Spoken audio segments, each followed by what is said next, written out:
important to tell your kids that it's not about right or wrong, because maybe over at dad's, the kid can be on the phone because dad has a wife or somebody who can monitor the internet usage, and you're alone, and so you don't have that ability, and so you can't let them do the same thing because you don't have the same amount of support in your house.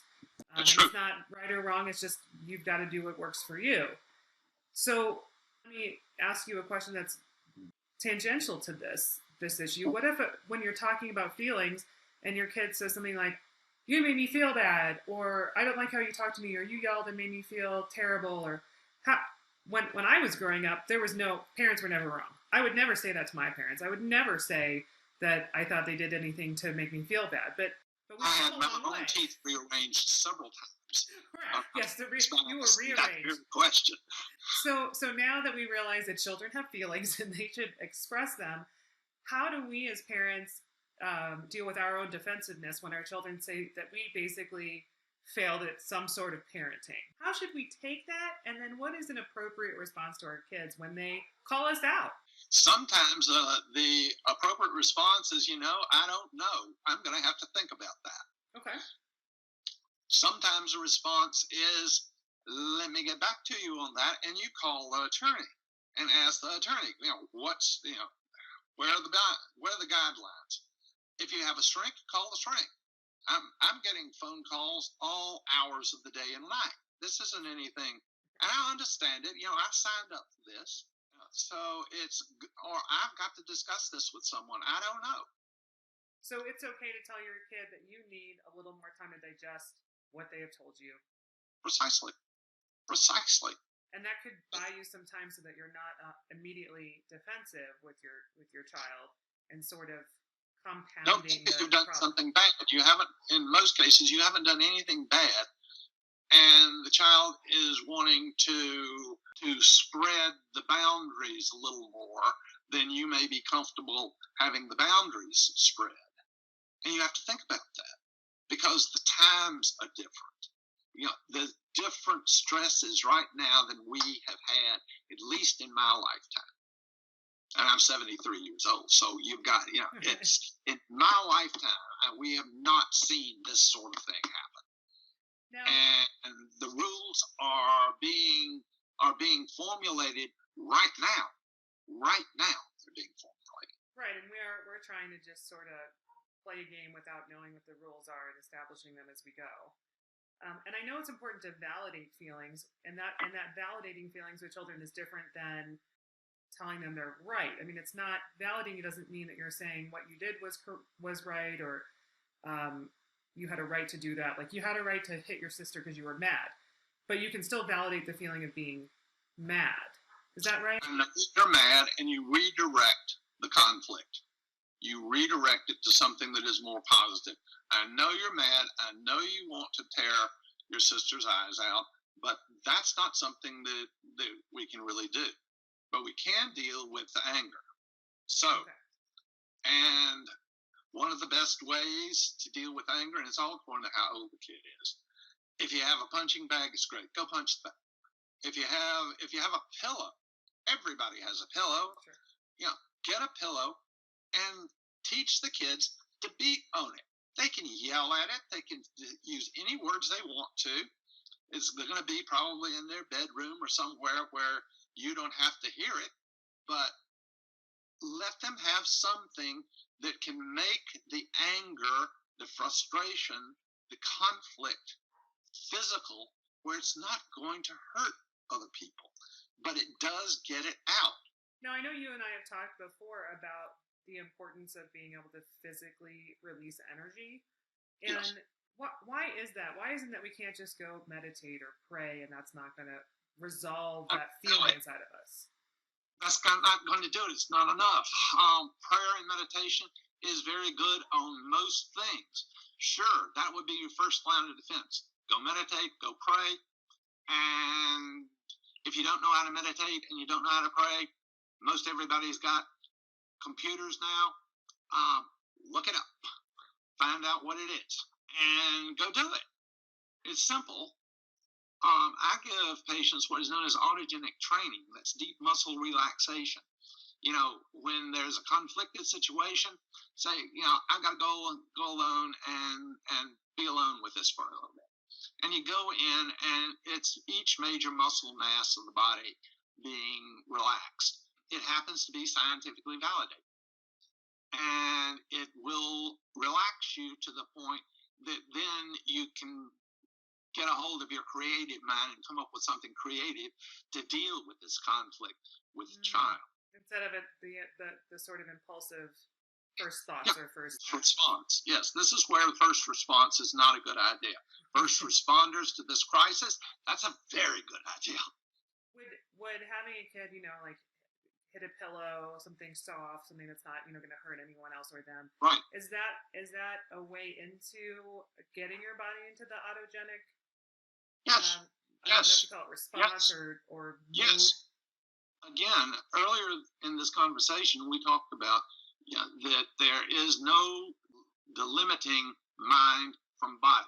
It's mind-body now. Right. It's, the model has changed. And it changed about 20 years ago, maybe a little longer. It used to be that you treated the mind differently than the body. And no, that doesn't work. So those of us that have PhDs have to learn something about medicine. We have to learn about neuropeptides. We have to learn about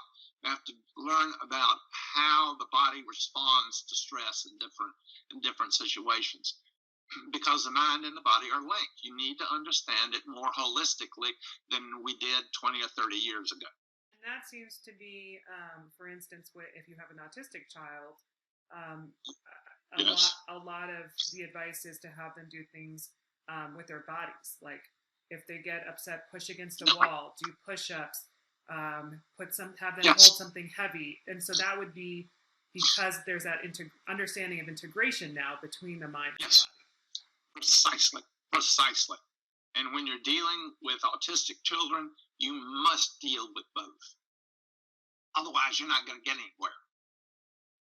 And so for parents that have children that maybe are on an IEP and have those sensory issues, it would be really important right now in their homes to try to replicate as much as they can and keep their kids engaged in these sensory activities, I guess you could call them. Mm-hmm. Yes. And this is why it was so important, and I think it went downhill a long time ago, the parent-teacher meetings, to begin to understand the school milieu and what the teachers are doing. Right. Because that can be helpful. Because they are with 30 and 40 kids in a room. Right.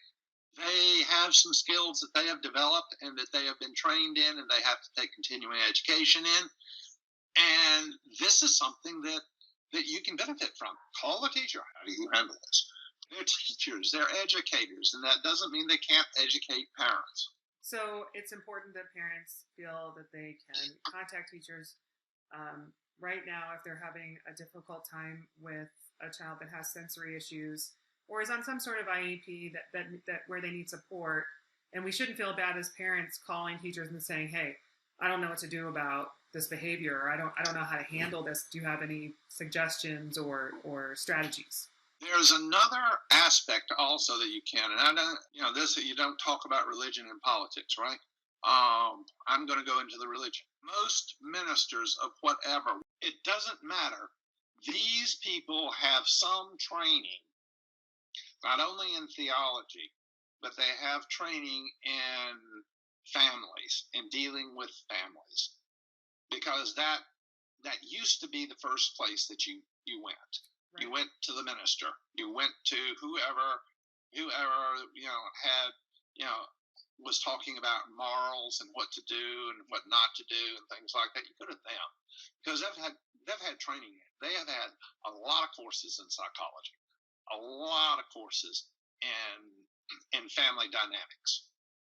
In many instances, you might not even know that the minister is what is known as a clinical chaplain. Many of them have taken the same courses that I took and that psychiatry took in counseling and in group dynamics and in family dynamics. They've got all of this knowledge, but you don't think to go to them anymore. Right. Absolutely. And they should have some additional time now to help families since we're all Yes. sheltering in place.